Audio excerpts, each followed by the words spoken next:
गति 100 शब्द प्रति मिनट। डिक्टेशन शुरू होने में समय शेष है 5 सेकंड।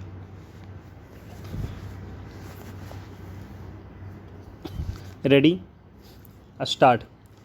ताजिकिस्तान की राजधानी दुशानबे में पिछले हफ्ते हुए चौथे NSA राष्ट्रीय सुरक्षा सलाहकार लेवल के रीजनल सिक्योरिटी डायलॉग को इस मायने में कामयाब कहा जा सकता है कि भारत, चीन, रूस, ईरान समेत इस क्षेत्र के 8 प्रमुख देशों में अफ़गानिस्तान को लेकर न्यूनतम सहमति बन गई। NSA सम्मेलन के बाद जारी संयुक्त बयान में 8 देश अफ़गानिस्तान को आतंक मुक्त बनाने और वहां चल रहे टेरर कैंपों को बंद करने पर एकमत नज़र आए, जो मौजूदा वैश्विक माहौल है और दक्षिण एशियाई क्षेत्र में भी भारत और चीन जैसे बड़े देशों के बीच जिस तरह के समीकरण हैं, उन्हें देखते हुए अफ़गानिस्तान को लेकर एक बुनियादी सहमति पर पहुंचना कोई छोटी बात नहीं है। ध्यान रहे, पिछले साल नवंबर में ही तीसरा रीजनल सिक्योरिटी डायलॉग भारत की मेज़बानी में हुआ था, जिसमें न तो चीन शामिल हुआ था और न ही पाकिस्तान वैसे इस बार भी गैर हाजिर रहा, लेकिन इसकी वजह आंतरिक थी। वहाँ नई सरकार आने के बाद से अभी तक NSA की नियुक्ति नहीं हो पाई है। आतंकवाद को लेकर बनी इस सहमति के संदर्भ में यह तथ्य भी महत्वपूर्ण है कि भारत और चीन का नज़रिया इस मामले में काफ़ी अलग रहा है।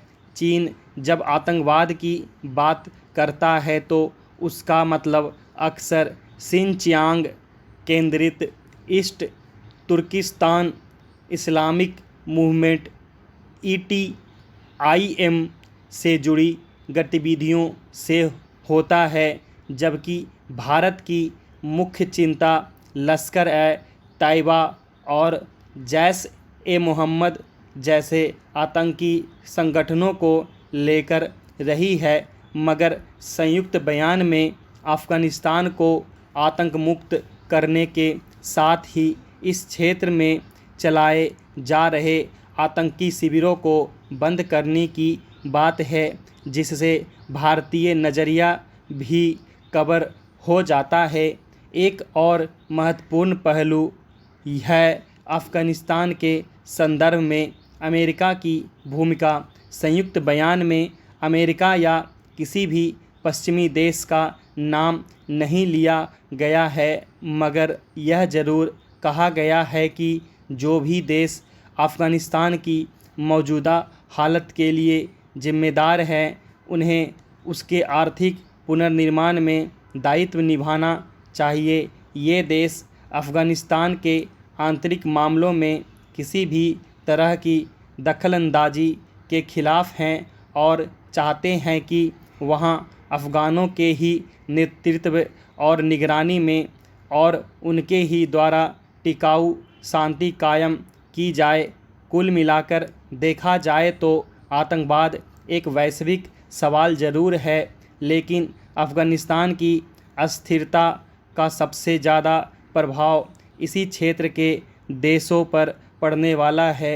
इस लिहाज से रीजनल सिक्योरिटी डायलॉग के रूप में एक ऐसी व्यवस्था बनती दिख रही है, जिसके ज़रिए इस क्षेत्र के सभी प्रमुख देश मिलकर आपसी सहमति से और राष्ट्रीय संप्रभुता का सम्मान करते हुए अफ़गानिस्तान के हालात की जटिलताओं को एक-एक कर सुलझाने का प्रयास जारी रख सकते हैं। इस पूरे क्षेत्र की शांति और अस्थिरता बनाए रखने की दिशा में एक बड़ा डेवलपमेंट है। समाप्त।